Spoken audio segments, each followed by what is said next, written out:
Everyone, welcome to my channel. This is Marjorie. So I bought this wood round from Hobby Lobby and it was in the spring section, so it was 40% off. And then I also have two large craft sticks. And then I'm just going to give this wood round a complete coat of paint, of this white Waverly chalk paint on both sides and on the edges. Honestly, I forgot to look at how large the round was. This round is gotta be about probably 8 inches. And I just have a couple of the large craft sticks that I do end up painting as well. Now I have this little stencil and some paint paste to go with it. It's in the eucalyptus and it's the Chalk Couture products. And I am just going to go ahead and get that stenciled on there. And then for the words, I just use their gray. And I've actually had this for a couple years, and when I pulled it off, it looked pretty rustic and worn, and I really liked it because I'd already planned on sanding it to give it that look. But I think because it was just a little old and I didn't like stir it up or anything, it ended up having that look on there. So it was I really liked the rustic look on there. And so I just go ahead and take my heat gun and dry everything off. And then what I'm going to do is I'm going to take one of the paint sticks and I'm going to staple it to the bottom and one to the top. Now actually you could have just took one of these large craft sticks and cut it in half, and that would have sufficed because I do go back and cut these down. Now I've got this fern pick from Amazon, and these $ greenery that I got from I can't remember. I either got it from Temu or I got it from Amazon. I've had them for a while and that's why I can't remember. And then I have this cute little, I think it's a boxwood with the little white tips on them. And I take it and I am actually just going to zip tie them together. So what I did is I put those craft sticks on there to give a base for me to actually attach this greenery to. And it also makes sure that the back of it stays pretty straight. So that was the whole purpose of that, and you'll see how I do it here in a minute. So once I zip tie everything together and kind of spread them out and got a good placement that I liked, I just trim everything down to about the same size. And I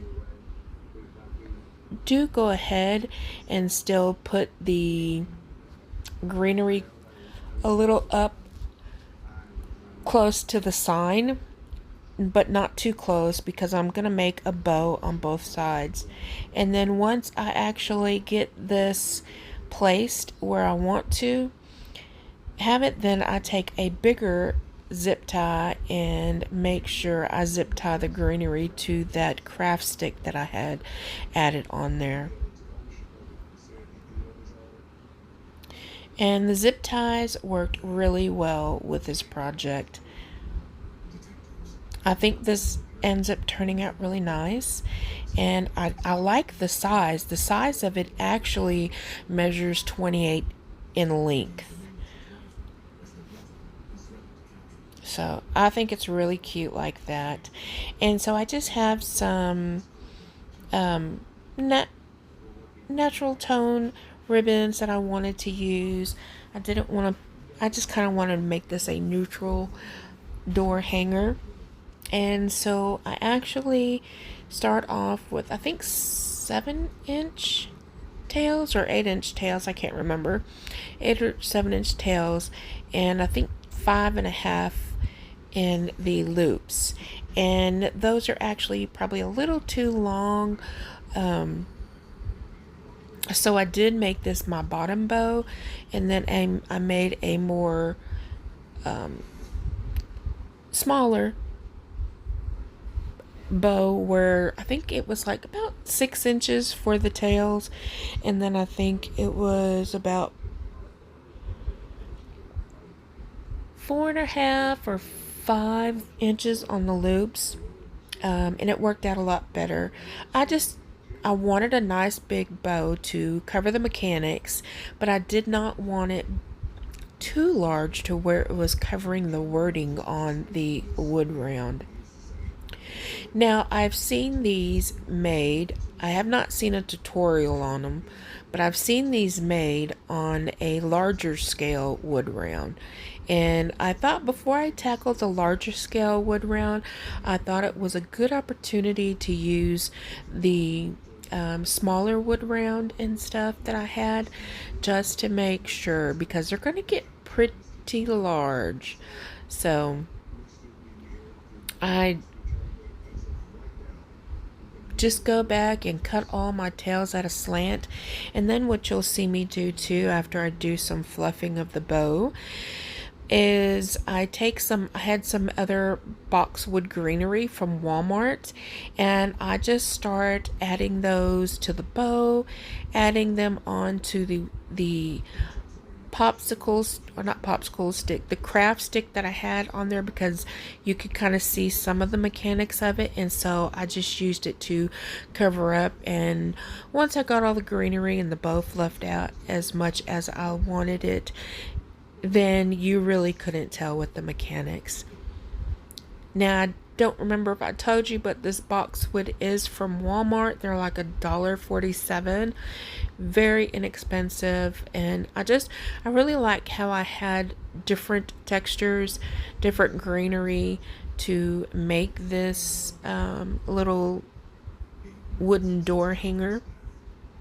And I think I would like to do some additional ones, and see what other ones I can do. Now, I don't show it, but I actually do just take a pipe cleaner and cut it in half and twist it and make it a loop, and then I do staple it to the back of the wood round, and that's how I hang it.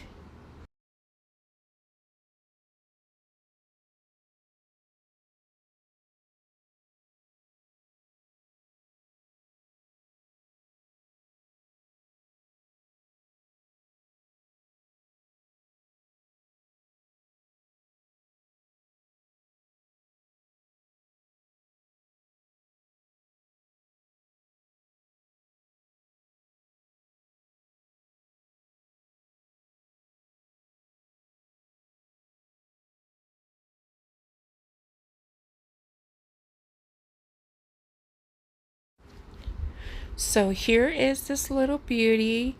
Again, this was actually so easy and it went by so fast.